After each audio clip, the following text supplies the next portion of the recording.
विद्यार्थियों, आपका अपने YouTube चैनल एसपी क्लासेज में स्वागत है। तो जैसा कि आप सब जानते हैं कि आज का जो हमारा टॉपिक होगा वो होगा परमाणु की संरचना। और एक ही वीडियो में, एक ही क्लास में इस पूरे चैप्टर को हम बहुत अच्छी तरीके से कंप्लीट करेंगे। तो आइए देखते हैं। जैसे कि देखिए, सबसे पहले हमारी आपसे क्या बोलते हैं, परमाणु। परमाणु क्या है ना? तो किसी पदार्थ का वह सूक्ष्मतम कण, सूक्ष्मतम का मतलब होता है अत्यंत छोटा से छोटा ना, जिसको मनुष्य अपनी आंखों से नहीं देख सकता ना, यानी बहुत ज़्यादा छोटा है। तो किसी पदार्थ का वह सूक्ष्मतम कण जो स्वतंत्र अवस्था में रह सकता है ना, जो स्वतंत्र अवस्था में नहीं रह सकता ना, किसी पदार्थ का वह सूक्ष्मतम कण जो स्वतंत्र अवस्था में नहीं रह सकता परंतु रासायनिक क्रिया में भाग लेता है, उसी को हम आप क्या कहते हैं, परमाणु कहते हैं ना। अब जो परमाणु होता है वो कई कणों से मिलकर बना होता है और कई परमाणु के कण मिलकर के आपस में अणु का निर्माण करते हैं ना। तो अगर कोई आपसे पूछता है कि अणु किसे कहते हैं, तो आप बता सकते हैं कि कई परमाणु मिलकर के आपस में अणु का निर्माण करते हैं। और जो अणु होता है वो सेम परमाणु का अपोजिट होता है।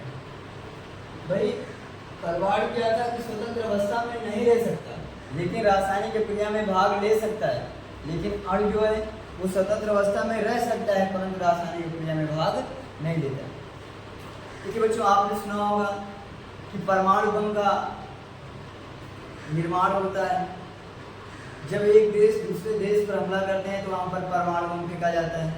आपने कभी नहीं सुना होगा कि अणु बम भी फेंका गया है, अर्थात अणु बम बनाना मुश्किल है ना, क्योंकि जो अणु है वो रासायनिक क्रिया में भाग नहीं लेता और ये जो परमाणु है रासायनिक क्रिया में भाग लेता है ना। तो अगर हम बात करें कि परमाणु में कुल कितने कण होते हैं, तो परमाणु में मुख्यतः 3 कण होते हैं, एक इलेक्ट्रॉन, प्रोटॉन और न्यूट्रॉन ना। और जो इलेक्ट्रॉन का आवेश होता है वो कितना होता है, -1.6 × 10⁻⁻19 कूलम। इलेक्ट्रॉन की खोज किसने किया था, वैज्ञानिक विलियम थॉमसन ने किया था। कब किया था, सन 1897 में किया। और जो इलेक्ट्रॉन का द्रव्यमान होता है वो कितना होता है, 9.1 × 10⁻31 किलोग्राम ना। और इसी चीज़ को अगर जब हम आप ग्राम में कन्वर्ट करेंगे तो 1 किलोग्राम बराबर कितना होता है, 1000 में।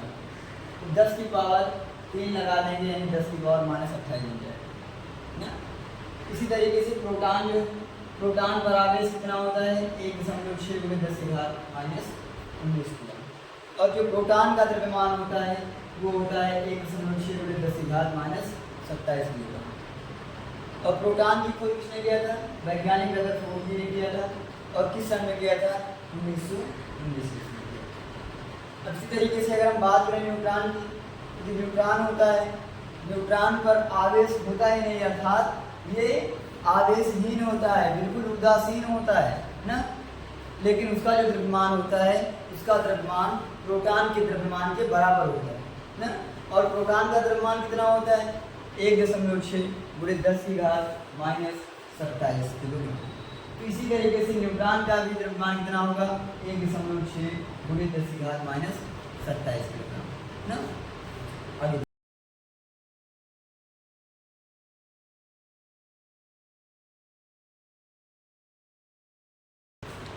देखिए बच्चों, अगर हम बात करें डाल्टन का परमाणु सिद्धांत, तो परमाणु के बारे में वैज्ञानिक जॉन डाल्टन जी ने कुछ बातें बताई जो इस प्रकार थी।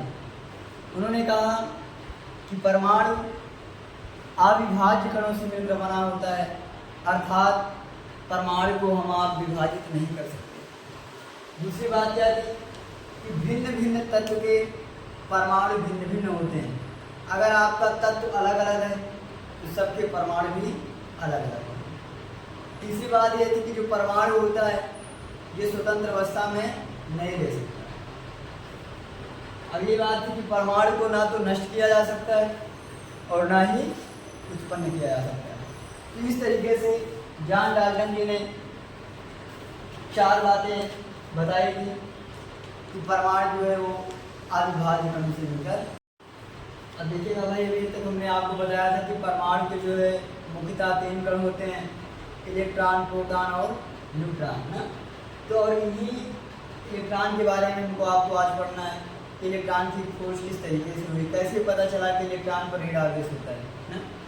अब देखिएगा, सबसे पहले इलेक्ट्रॉन की खोज करने के लिए वैज्ञानिक जे थॉमसन जी ने सन 1897 ईस्वी में एक कांच की विसर्जन नली ना, ये हमारी क्या है भाई, एक कांच की विसर्जन नली ना।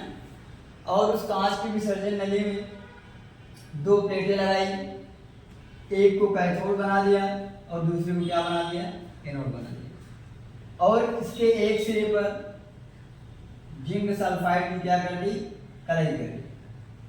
अब अगर हम बात करें आपसे कि जिंक सल्फाइड की कलाई क्यों की गई, तो जिंक सल्फाइड पर जब कोई कण के टकराता है, उसकी सतह पर पड़ता है, तब उसमें से एक विशेष प्रकार की चमक उत्पन्न होती है, जिससे हमको आपको ये पता चलता है कि ये किरणें कहाँ से आ रही हैं ना। अब निर्वात पंप की सहायता से इस विसर्जन नली में जो भी गैसें थी, उन गैसों को बाहर निकाल दिया गया। अब अगर आपसे कोई क्वेश्चन पूछता है कि उसमें निर्वात पंप क्यों लगाई गई, उसमें से गैसों को बाहर क्यों निकाला गया, तो देखिए, जो प्रकाश की किरणें हैं, जो कैथोड किरणें हैं, अगर जब उसमें अगर वायु उपस्थित रहेगा तो वह इनके मार्ग को विचलित कर सकता है ना।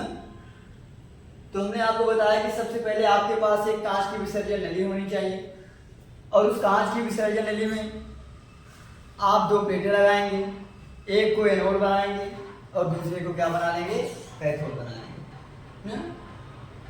और उच्च वोल्टता कि आप विद्युत धारा प्रवाहित करें ना। जब उच्च वोल्टता की उन्होंने विद्युत धारा प्रवाहित की, तो उन्होंने देखा कि कैथोड से निकलने वाली किरणें ना, कैथोड से निकलने वाली किरणें सीधा आगे किस पर टकराए, एनोड के सिरे पर टकराए। और कुछ किरणें अपने मार्ग से थोड़ा बहुत विचलित हो गई, जिससे ये पता चला, इनको 3 बातें समझ में आई, 4 बातें समझ में आई कि पहला चीज़ तो जो कैथोड किरणें होती हैं, ये हमेशा सीधी रेखा में गमन करते हैं, अर्थात जो इनकी गति करने की दिशा होती है वो हमेशा सीधी होती है। और दूसरी बात क्या बताई इन्होंने कि ऋणावेशित होने के कारण, कैथोड किरणें ऋणावेशित होने के कारण, अब आपके दिमाग में ये चीज़ आना चाहिए कि कैसे पता चला कि ये कैथोड किरणें ऋणावेशित हुई। भाई, जब इन्होंने विद्युत धारा प्रवाहित की, यहाँ से किरणें निकलना चालू हुई और किरणें आके इस वाले सिरे पर टकराई, और जब इस वाले सिरे पर टकराई, इससे हमको आपको ये पता चला कि ये किरणें कहाँ से आ रही हैं, उस साइड से आ रही है, अर्थात ये कैथोड के सिरे से आ रही है ना। और कैथोड वाले को उन्होंने क्या बनाया था भाई, इस प्लेट को उन्होंने क्या बनाया था, कैथोड बनाया था, अर्थात ये माइनस में था, तो माइनस से किरणें निकल करके प्लस की ओर टकराई, तो हमको आपको ये पता चला कि ये किरणें कहाँ से निकल के विद्युत हो रही हैं, कैथोड से ना। अब इनके गुण की अगर हम बात करें कि कैथोड किरणों के गुण क्या होते हैं, तो पहला चीज़ तो कैथोड किरणें हमेशा सीधी रेखा में गति करती हैं, और ऋणावेशित होने के कारण ये विद्युत चुंबकीय क्षेत्र में क्या हो जाते हैं, विक्षेपित हो जाते हैं, यानी इनको जहाँ चुंबकीय क्षेत्र मिलता है उसी साइड थोड़ा सा इधर उधर होने का प्रयास करते हैं। क्यों?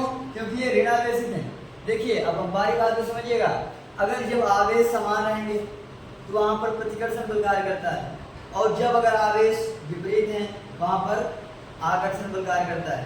तो विद्युत चुंबकीय क्षेत्र के कारण ये जो किरणें इस सिरे से निकली ना, वो थोड़ा सा अपने दिशा से इधर उधर भटक गई, अर्थात विद्युत चुंबकीय क्षेत्र होने के कारण थोड़ा सा विक्षेपित हो गई। और अगर हम बात करें कैथोड किरणों की, ये कैथोड किरणें ऊष्मा उत्पन्न करती हैं, यक्स किरणें उत्पन्न करती हैं ना। और हमारे आपके जीवन में इलेक्ट्रॉन के कणों का बहुत महत्वपूर्ण योगदान है, क्योंकि जो हमारे आपके शरीर में बीमारियां होती हैं, उन सब का जो पता लगाया जाता है एक्सरे वगैरह के माध्यम से ना, वो अगर संभव है तो इलेक्ट्रॉन के ही कारण है, वो कैथोड किरणों के ही कारण है ना। क्योंकि देखिए, हमने आपको बताया कि ये ऊष्मा उत्पन्न करती हैं तथा यक्स किरणें उत्पन्न करती हैं। और यही नहीं, ये फोटोग्राफिक प्लेट को भी प्रभावित करते हैं।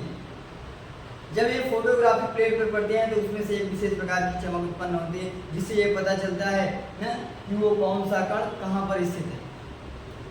फिर इस तरीके से कैथोड किरणें के गुण थे। अब इसी तरीके से इलेक्ट्रॉन के बारे में हमने आपने पढ़ लिया। अब नंबर किसका आता है? वह प्रोटॉन का आता है।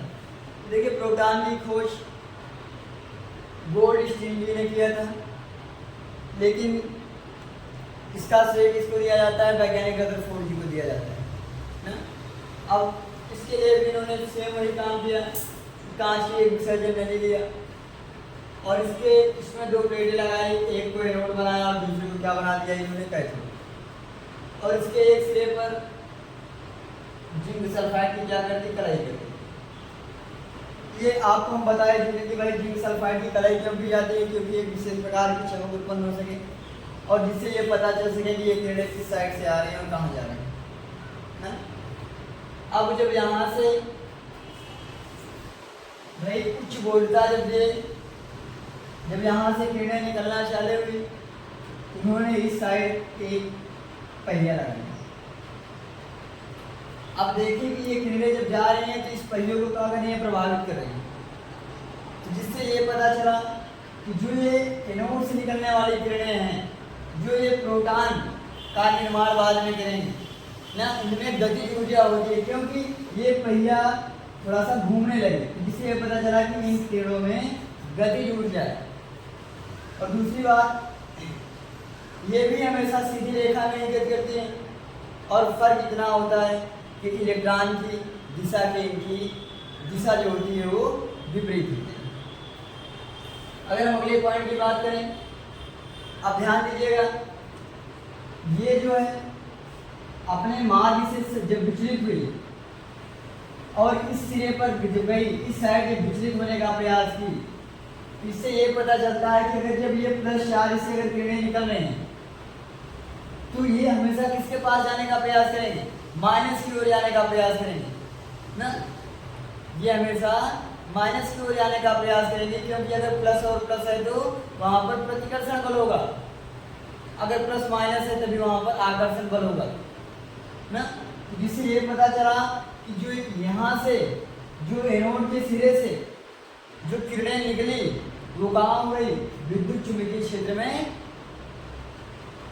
फैल गई, अर्थात विक्षेपित हो गई ना। अगर हम बात करें अगले पॉइंट की, तो जो ये किरणें निकल रही ना, ये अत्यधिक सूक्ष्म कणों से मिलकर बनी, अर्थात छोटे छोटे कणों से मिलकर बनी। तो इस तरीके से प्रोटॉन की खोज की गई। भाई जब ये किरणें यहाँ से निकली और यहाँ से निकल के जब ये विक्षेपित हुई तो किस सिरे पर आई? कैथोड के सिरे पर आई। अगर जब ये कैथोड के सिरे पर आई तो कैथोड पर कौन सा आवेश था? ऋण आवेश था। अब इससे ये पता चल सकता है कि अगर ये माइनस सिरा है, अगर इसके पास कोई आने का प्रयास कर रहा है तो इसका मतलब वो कौन होगा? प्लस ही होगा, क्योंकि अगर ये माइनस होता तो इसके तरफ ना आता, क्योंकि माइनस और माइनस दोनों मिलकर कौन सा बल कार्य करता है? वहां प्रतिकर्षण बल, दूर होते भागते ना। लेकिन अगर जब ये किरणें निकल करके माइनस वाले सिरे पे आके टकरा रही हैं तो श्योर है कि ये किरणें कौन सी होंगी?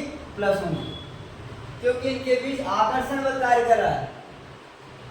और अगर प्लस है तो इसका मतलब इस वाले सिरे को क्या बनाया गया था? एनोड बनाया गया था। अर्थात जब ये प्लस में है तो ये किसकी किरणें हो सकती हैं? प्रोटॉन की, अर्थात प्रोटॉन के कण ना। नोट कर लीजिएगा भाई। देखिएगा भाई, इसी तरीके से हम भाई इलेक्ट्रॉन प्रोटॉन के बारे में पढ़ चुके। अगर हम बात करें न्यूट्रॉन की, तो न्यूट्रॉन कैसे होता है? ये उदासीन होता है ना। न्यूट्रॉन कैसे होता है? उदासीन होता है और ये विद्युत चुंबकीय क्षेत्र में विक्षेपित नहीं होता है ना। जो न्यूट्रॉन होता है ये विद्युत चुंबकीय क्षेत्र में विक्षेपित नहीं होता है, अर्थात न्यूट्रॉन कैसे होता है? उदासीन होता है ना।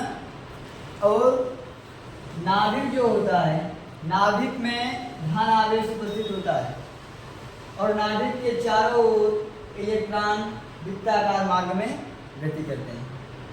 तो नाभिक में प्रोटॉन व न्यूट्रॉन उपस्थित होंगे और नाभिक के चारों ओर चक्कर कौन लगाएगा? इलेक्ट्रॉन लगाएगा। और न्यूट्रॉन का जो E/m का मान होता है वो कितना होता है? 0 होता है।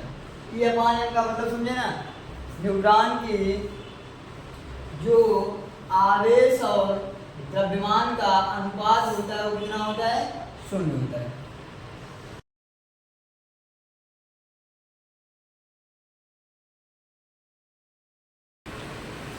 अब देखिएगा भाई, जो आपकी अगली अगली क्या है कि थॉम्सन का परमाणु मॉडल, और इसे कहते हैं तरबूज मॉडल ना। उन्होंने बताया कि जो परमाणु है, इस परमाणु का आकार तरबूज के आकार का है ना, और इसमें क्या है कि धन आवेश हैं और इलेक्ट्रॉन के कण तरबूज के बीच के जैसे आगे से टिका हुए धंसे हुए। बस इनका कहना है इतना है ना कि जो परमाणु है वो इलेक्ट्रॉन के ऋण आवेश और धन आवेश से मिलकर बना है। और जिस तरीके से तरबूज के बिये धंसे पड़े होते हैं, उसी तरीके से परमाणु में धन आवेश फैला हुआ है और उसमें आके ऋण आवेश फंसा हुआ है। लेकिन अगर जब धन आवेश और ऋण आवेश होंगे तो उसमें विद्युत धारा प्रवाहित होगी। अगर जब ऐसा होता तो ये फट सकता था, क्योंकि और प्लस और माइनस दोनों आपस में क्रिया करते हैं, कोई ना कोई एक्शन और रिएक्शन होता। जो रदरफोर्ड ने प्रकाश प्रकीर्णन कराया उसमें ये गलत पाया है। अब अगर हम बात करें कि रदरफोर्ड के परमाणु मॉडल की, तो ध्यान से समझने का प्रयास करिएगा कि वैज्ञानिक रदरफोर्ड जी ने सबसे पहले सोने धातु की एक पतली पन्नी ली और जिसकी मोटाई कितनी थी? 100 नैनोमीटर। और 1 नैनोमीटर बराबर कितना होता है? 10⁻⁹ मीटर। काफी ज्यादा पतला था। और उसके एक सिरे पर उन्होंने जिंक सल्फाइड का लेप लगा दिया। लेप इसलिए लगाया कि उसमें से एक विशेष प्रकार की चमक आ सके ना। और उच्च गोलता वाले अल्फा कणों का उन्होंने प्रकीर्णन कराया। जब अल्फा कणों का उन्होंने प्रकीर्णन कराया तो देखा कि अधिकांश किरणें पन्नी को भेद करके बाहर निकल जा रही हैं और कुछ किरणें विचलित हो जा रही हैं। तो जिससे पता चला कि अगर जब ये अधिकांश किरणें पन्नी को भेद कर बाहर निकल जा रहे हैं तो इसका मतलब परमाणु का अधिकांश भाग कैसे होता है? खोखला होता है ना। परमाणु का अधिकांश भाग कैसे होता है? खोखला होता है ना। अब ध्यान में आया कि देखिए यहां से जब अल्फा कण आया ना, तो ये अल्फा कण जो है उस पर धनावेश होता है, और जब नाभिक पर आया, टकराया नाभिक से, तब ये अपने मार्ग से विच्छेदित हो गया। तो जिससे ये पता चलता है कि नाभिक में धन आवेश उत्पन्न होगा, यानी नाभिक में धन आवेश उपस्थित होता है, तब ना प्रतिकर्षण हो रहा है। अगर यहाँ पर ऋण आवेश होता, ये किरणें आके यहीं पर सहम जाती, ठहर जाती, रुक जाती, अर्थात वहां पर आकर्षण बल हो जाता है। अगर ये किरणें अपने मार्ग से अगर विचलित हो रही हैं तो इसका मतलब यहाँ पर कौन सा आवेश है? धन आवेश है। तो ये पता चला कि नाभिक के केंद्र में धन आवेश उपस्थित होता है, अर्थात प्रोटॉन उपस्थित होता है और न्यूट्रॉन उपस्थित होता है।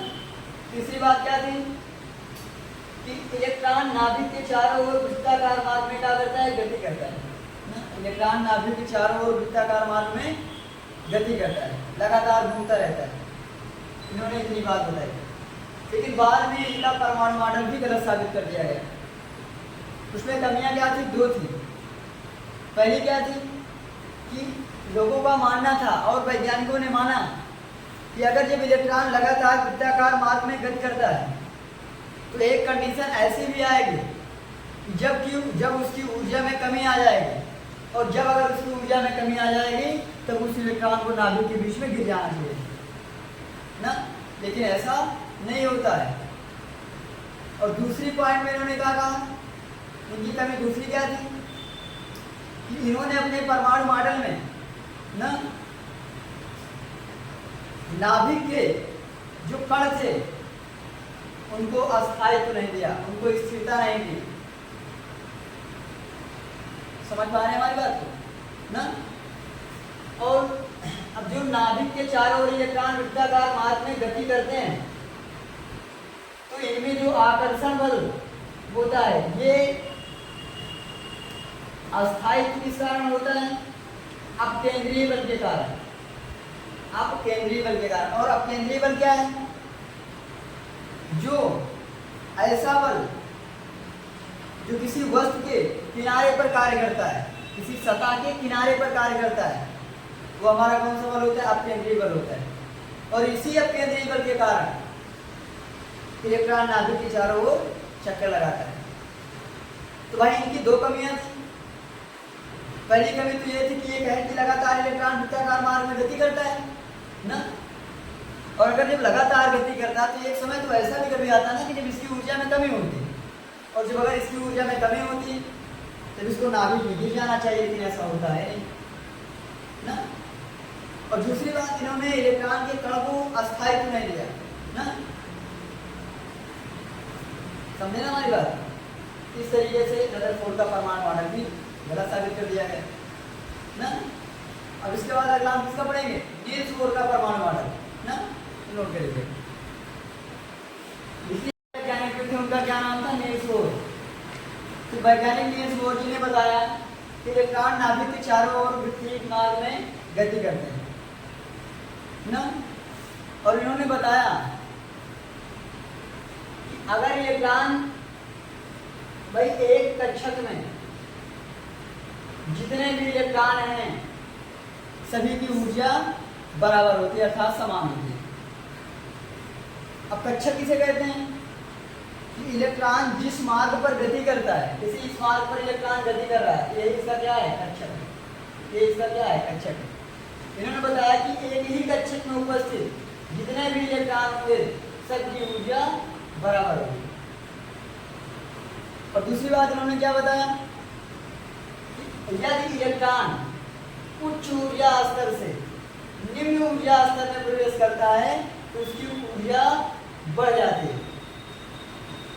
कब? जब उच्च से निम्न में आता है तब। और यही चीज अगर जब यही इलेक्ट्रॉन निम्न से उच्च में जाता है तो इसकी ऊर्जा क्या हो जाती है? कम हो जाती है, अर्थात ऊर्जा अधिशोषित हो जाती है ना। समझ में आया होगा? नोट कर लीजिए। ठीक है भाई, जो हमारी आपकी अगली हेडिंग है वो क्या है? आप भाव नियम ना। अब देखिए आप भाव नियम में क्या होता है कि इलेक्ट्रॉन को उनके बढ़ते हुए ना, उनके बढ़ते हुए ऊर्जा कोष में भरा जाता है। और इसमें चार कक्षक प्राप्त होते हैं, एक यस, एक पी, एक डी और एक एफ ना। और प्रत्येक खाने में दो इलेक्ट्रॉन भरे जाते हैं, एक धनावेशित होता है तो दूसरा कैसे होता है? ऋणावेशित। और यश में एक खाने बनते हैं इसलिए हम 2 इलेक्ट्रॉन भरते हैं, पी में 3 भरते हैं, 3 बनते हैं इसलिए हम 6 भरते हैं, डी में 5 बनते हैं, 10 भरते हैं, 7 बनते हैं, 6 भरते हैं। अब देखिएगा इलेक्ट्रॉनों का वितरण किस तरीके से किया जाता है। तो सबसे पहले आपके पास यस कक्षक होता है, फिर पी कक्षक होता है, यस और पी दोनों साथ में लिख लीजिएगा, फिर यस, पी और डी, इसी तरीके से यस, पी, डी और एफ, यस, पी, डी और एफ। अब एक कम करना है आपको, यानी यस, पी, डी, फिर से यस और पी ना। अब जिस आवर्त में, जैसे ये पहला आवर्त है एक, ये दूसरा आवर्त है, इसी तरीके से ये आपका तीसरा आवर्त होगा और ये आपका चौथा आवर्त है, और इस तरीके से 5, 6 और 7। अब इसके नीचे हम नहीं लिखते हैं, क्यों नहीं लिखते हैं? क्योंकि आवर्त सारणी में आवर्तों की संख्याएं 7 होती हैं। अब आपके मन में आना चाहिए कि आवर्त क्या है। तो जो रेखाएं बाएं से दाएं की तरफ खींची जाती हैं इन सबको हम आप क्या कहते हैं? आवर्त कहते हैं। और जो रेखाएं ऊपर से नीचे की तरफ खींची जाती हैं उनको हम आप क्या कहते हैं? वर्ग कहते हैं। और इन्हीं 7 आवर्त और 18 वर्ग से मिलकर बनी सारणी तो हम आप क्या कहते हैं? आवर्त सारणी कहते हैं ना। अब इनको आप ऐसे काट दीजिएगा,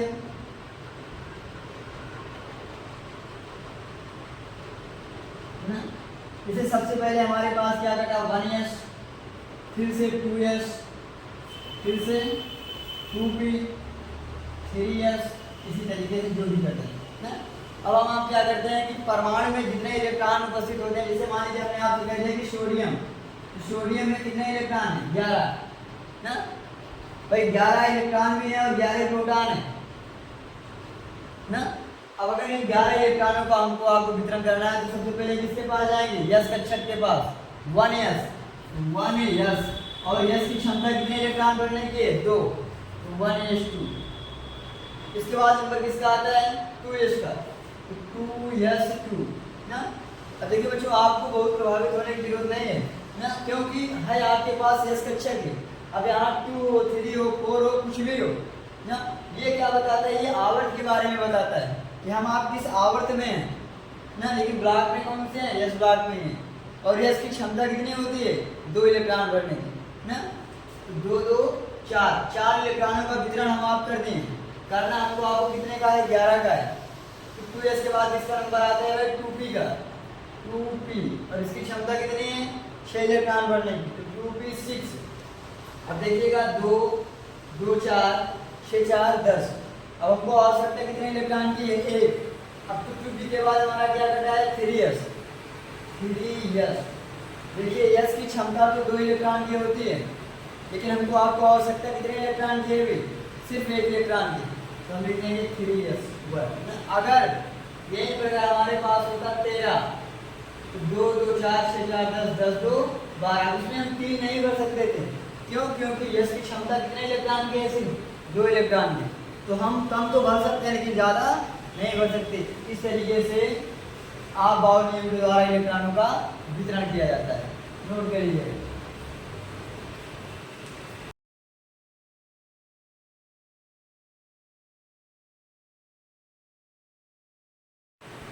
अब देखिएगा भाई, अगर हम बात करें समस्थानिक की ना, तो ऐसा समस्थानिक का मतलब सम मानी बराबर, स्थानिक का मतलब स्थान ना। तो जब 2 तत्व हो आपके पास और दोनों का परमाणु क्रमांक क्या हो? समान हो। परमाणु क्रमांक यानी स्थान जब बराबर है, उसी को हम क्या कहते हैं? समस्थानिक। जैसे हाइड्रोजन में कितने समस्थानिक होते हैं? 3, 1s1 1s2 1s3। इसका नाम है प्रोटियम, इसका नाम है ड्यूटेरियम, और इसको क्या कहते हैं? थोरियम। अगर आपसे कोई पूछता है कि बताओ हाइड्रोजन के कुल कितने समस्थानिक होते हैं, तो हाइड्रोजन के कुल 3 समस्थानिक होते हैं। एक प्रोटियम 1s1, एक ड्यूटेरियम 1s2, और एक थोरियम यानी 1s3। अब इसी तरीके से अगर हम बात करें कि संभारित क्या है? परमाणु क्रमांक अलग अलग होंगे लेकिन परमाणु भार समान होंगे, इसको हम आप क्या कहेंगे? संभारित। जैसे आर्गन है, इसका भार कितना है? 40। कैल्शियम का भी भार कितना है? 40। ये हमारा क्या है? संभारित है। अगर हम बात करें सम इलेक्ट्रॉनिक्स की, तो जिसमें इलेक्ट्रॉनों की संख्या बराबर हो, जैसे ये हाइड्रोजन है, इसमें 1 इलेक्ट्रॉन है। ये हीलियम प्लस है, इसमें भी 1 इलेक्ट्रॉन है, क्योंकि हीलियम का परमाणु क्रमांक कितना होता है? 2। लेकिन अगर एक प्लस लगा है, इसका मतलब ये 1 इलेक्ट्रॉन किसी ने किसी को दिया हो, इसका भी तो 1 हुआ, और ये 2 दिया है, इसका भी 1 हुआ। ये सारी की सारी चीजें क्या है? सम इलेक्ट्रॉनिक्स ना। और सम न्यूट्रॉनिक क्या होता है? जिसमें न्यूट्रॉनों की संख्या बराबर है। जैसे कार्बन का परमाणु क्रमांक 6 है, इसका अनुपात 14 है, तो 14 और 6 के बीच का अंतर कितना है? 8। न्यूट्रॉनों की संख्या कितनी है? 8। ये 7 नंबर पर नाइट्रोजन है, इसका अनुपात 15 मान लीजिए, इसके बीच का अंतर कितना है? 8। तो देखिए न्यूट्रॉनों की संख्या इसमें भी बराबर है, इसमें भी बराबर है, इसको हम आप क्या बोलेंगे? सम न्यूट्रॉनिक। अगर हम बात करें कि द्रव्यमान संख्या क्या है, तो कोई भी परमाणु है, अब इस परमाणु में जितने भी प्रोटॉन होंगे और जितने न्यूट्रॉन होंगे, इनका जो योग होगा वही क्या होगा? द्रव्यमान संख्या। और द्रव्यमान संख्या बराबर फार्मूला क्या होता है कि Z बराबर P प्लस N, यानी प्रोटॉनों की संख्या प्लस न्यूट्रॉनों की संख्या। और जितना प्रोटॉन की संख्या होगी उतना ही इलेक्ट्रॉन की संख्या होगी। जैसे आपके पास दिया है सोडियम, तो सोडियम का परमाणु क्रमांक कितना है? 11। अगर ये इसका 11 है परमाणु क्रमांक, इसका मतलब इसमें कितने इलेक्ट्रॉन है? 11। अगर ये इसमें 11 इलेक्ट्रॉन, इसमें प्रोटॉन भी कितने होंगे? 11। और इसका अनुपात कितना है? 23। इसकी द्रव्यमान संख्या कितनी है 23। तो अगर 23 में अगर आप इस 11 को घटा देंगे तो ये क्या मिल जाएगा आपको, न्यूट्रॉन मिल सकते 12। समझिएगा, अगर जैसे आपके पास लिखा है सोडियम प्लस, इसका मतलब आपके पास कितने इलेक्ट्रॉन हैं 10, क्योंकि देखिए सोडियम का तो होता है 11, लेकिन अगर आपने अगर एक प्लस लगा दिया तो इसका मतलब एक इलेक्ट्रॉन आपने किसी को दे दिया है। अगर आपके पास लिखा है फ्लोरीन माइनस, इसका मतलब आपके पास कितने इलेक्ट्रॉन है 10, क्योंकि फ्लोरीन का परमाणु क्रमांक कितना होता है 9, लेकिन आपने एक माइनस चार्ज लगा दिया, इसका मतलब एक इलेक्ट्रॉन ने कहीं ना कहीं से रिसीव किया है, इसका मतलब क्या हो जाएगा 10, 10। तो इस तरीके से आपका जो दूसरा चैप्टर था इसको हम पूरी तरीके से कंप्लीट कर दिए हैं ना। अब देखिएगा भाई, जो आपकी अगली हेडिंग है वो क्या है, जिंद का नियम। तो एक वैज्ञानिक थे होंगे जी, इन्होंने क्या कहा कि अगर आप किसी भी कक्षक में इलेक्ट्रॉन भर रहे हैं, इलेक्ट्रॉन को पहुंचा रहे हैं, तो इलेक्ट्रॉनों का युग्मन तब तक नहीं होगा जब तक कि प्रत्येक कोश में एक इलेक्ट्रॉन उपस्थित ना हो। जैसे अब अगर हम आपसे कहें कि आपको डी कक्षक में 8 इलेक्ट्रॉन भरने हैं ना, तो डी में कितने खाने बनते हैं भाई 5 खाने आप बना लीजिए, 1 2 3 5 ना। अगर इन 8 इलेक्ट्रॉनों को हम चाहें कि इस तरीके से भर दें 2 2 4 2 6 2 8, तो ये गलत है, क्योंकि इन्होंने क्या कहा है कि किसी कक्षक में इलेक्ट्रॉनों का युग्मन का मतलब होता है जोड़ा, पेयर, तब तक नहीं होगा जब तक कि प्रत्येक कोश में इलेक्ट्रॉन उपस्थित ना हो। भाई इसमें देखिए हमने आपने पेयर बना दिया, इसमें भी बना दिया, इसमें बना दिया और इसमें भी बना दिया, लेकिन ये वाला कोश हमारा क्या है पूरी तरीके से खाली ना। और गुप्ता जी का कहना क्या है कि आप तब तक इसमें इलेक्ट्रॉन नहीं भर सकते जब तक कि ये वाला नहीं भरा जाएगा। तो कहने का मतलब इलेक्ट्रॉनों का युग्मन तब तक नहीं होगा जब तक कि प्रत्येक कोश में इलेक्ट्रॉन उपस्थित ना हो जाए। जैसे हमको 8 भरना रखते 1 2 3 4 5 ना, अब सब में एक इलेक्ट्रॉन उपस्थित हो गए ना। अब हम 6 7 8 यानी युग्मन तभी होगा कि प्रत्येक कोश में एक इलेक्ट्रॉन पहले उपस्थित हो जाए। समझे ना हमारी बात को। अब अगली हेडिंग आपकी आती है कि क्वांटम संख्या क्या है। तो क्वांटम संख्या एक ऐसी संख्या होती है जो मुख्य ऊर्जा स्तर के बारे में बताती है, कक्षक के बारे में बताती है, उसकी चक्रण के बारे में बताती है, चलने की दिशा बताती है, और उप ऊर्जा स्तर के बारे में बताती है,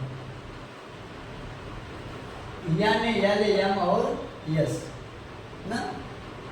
जैसे मान लीजिए हमने आपसे कह दिया कि आपको निकालना है 5d6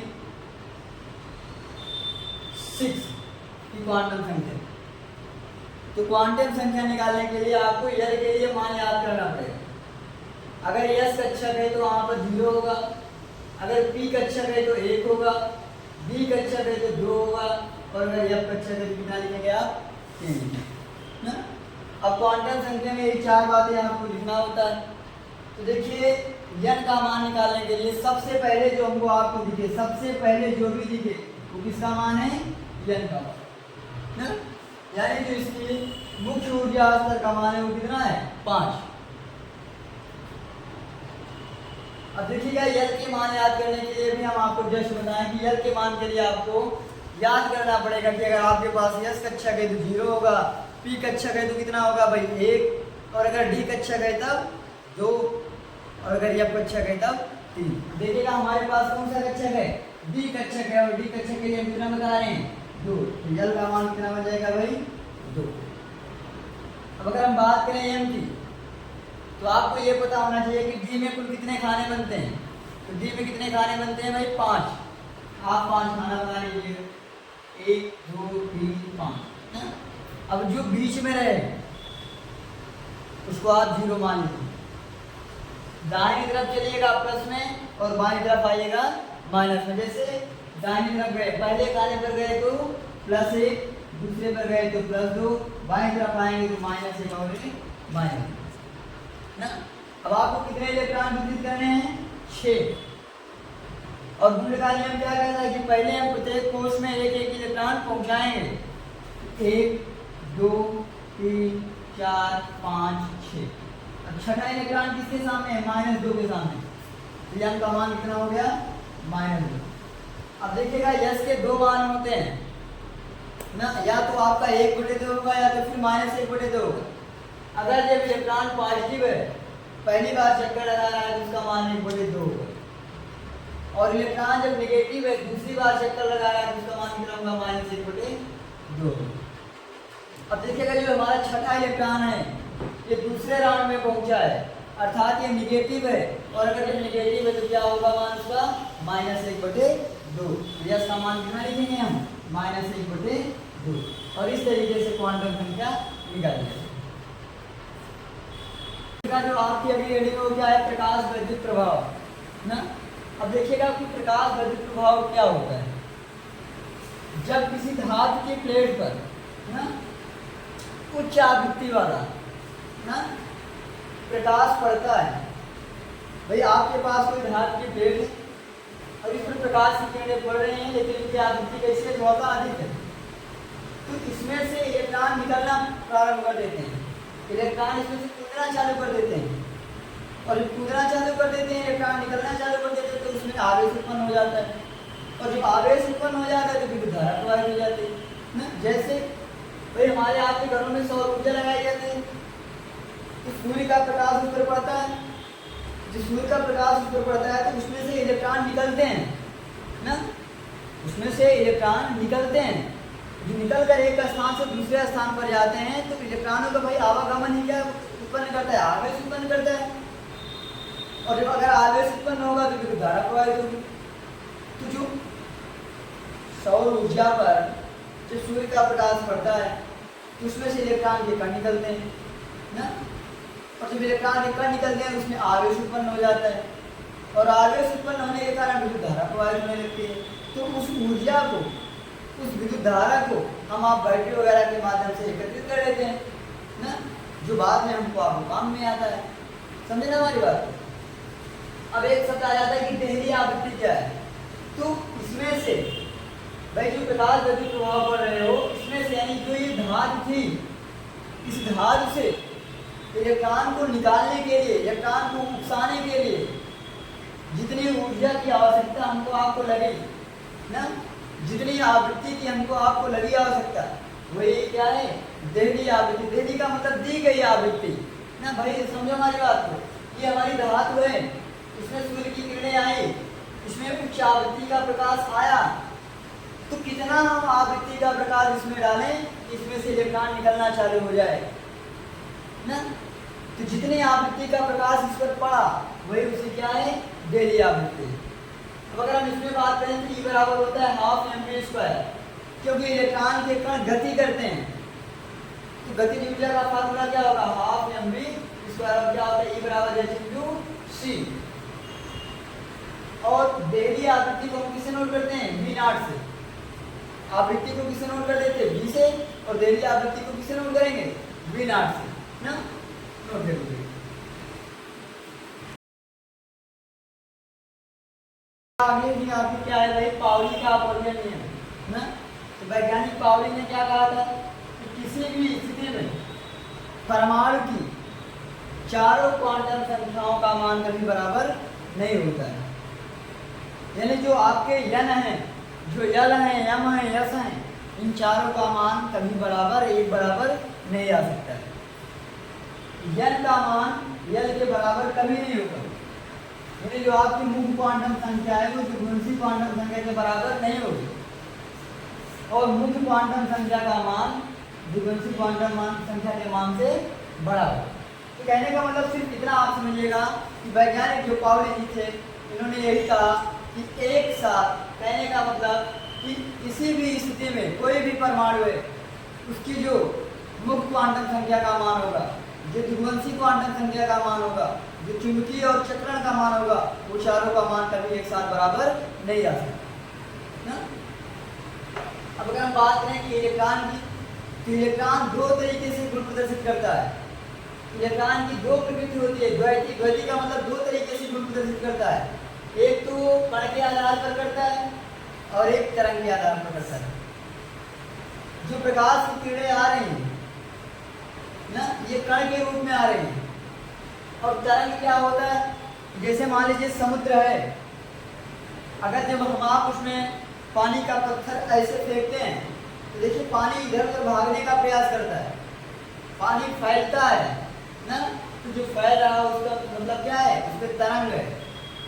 ये आप समुद्रों में देखते हैं जब पानी का लहर जब चलता है तो पानी ऐसे ऐसे राउंडिंग करके चलता है ना, तो वो भी तो इलेक्ट्रॉन है, वो भी तो कण है ना, लेकिन वो तरंग की तरह व्यवहार कर रहा है। तो इलेक्ट्रॉन कितने गुण प्रदर्शित करता है, दो तरीके का, एक तो कण के आधार पर, दूसरा तरंग के आधार पर ना। अब अगर हम बात करें डी ब्रागली समीकरण की, तो प्रकाश वैद्युत प्रभाव को देखते हुए इन्होंने समीकरण एक दिया है। आइंस्टीन के अनुसार E बराबर क्या होता है, mc स्क्वायर। E बराबर mc स्क्वायर, ये आइंस्टीन नामक वैज्ञानिक ने बताया है। m क्या है, द्रव्यमान है, और c क्या है, प्रकाश की चाल है ना। E बराबर mc स्क्वायर, और E बराबर होता है h इंटू वी। E बराबर क्या होता है, h इंटू वी ना। अब देखिएगा V क्या है, हमारी आवृत्ति है। h क्या है, प्लांक नियतांक है, प्लांक नियतांक। V क्या है, आवृत्ति है, और V बराबर होता है c अपान लेम्डा। V बराबर क्या होता है, c अपान लेम्डा ना, यानी जो आवृत्ति है वो c अपान लेम्डा। लेम्डा क्या है, हमारा तरंगदैर्घ्य है, c क्या है, प्रकाश की चाल है। तो कहने का मतलब अगर आपको सवाल में तरंगदैर्घ्य का मान दिया है तो आप आवृत्ति का मान निकाल सकते हो, क्योंकि आवृत्ति बराबर क्या होता है कि c अपान लेम्डा। अब अगर जब आप इन दो समीकरणों को अगर आप हल करेंगे, भाई एक तो लिखा है E बराबर mc स्क्वायर और दूसरा लिखा है E बराबर h इंटू वी। E बराबर h इंटू वी। अब देखिएगा जहाँ v है हम इसकी जगह लिख सकते हैं कि E बराबर h इंटू वी। वी का मतलब c अपान लेम्डा ना, और यहाँ क्या है आपका E बराबर mc स्क्वायर। अब देखिएगा एक c से आपका एक c यहाँ का कैंसिल हो जाएगा, आपके पास बचा कितना, mc बराबर h अपान लेम्डा। अगर जब हम c बराबर निकालेंगे तो हमारा आ जाएगा h अपान m इंटू लेम्डा ना। c बराबर h अपान m इंटू लेम्डा, और डी ब्रागली का समीकरण यही था, c बराबर h अपान m लेम्डा। h क्या था, प्लांक नियतांक था, m क्या था, द्रव्यमान था, और लेम्डा क्या है, हमारा तरंगदैर्घ्य। तो समझ में आया होगा।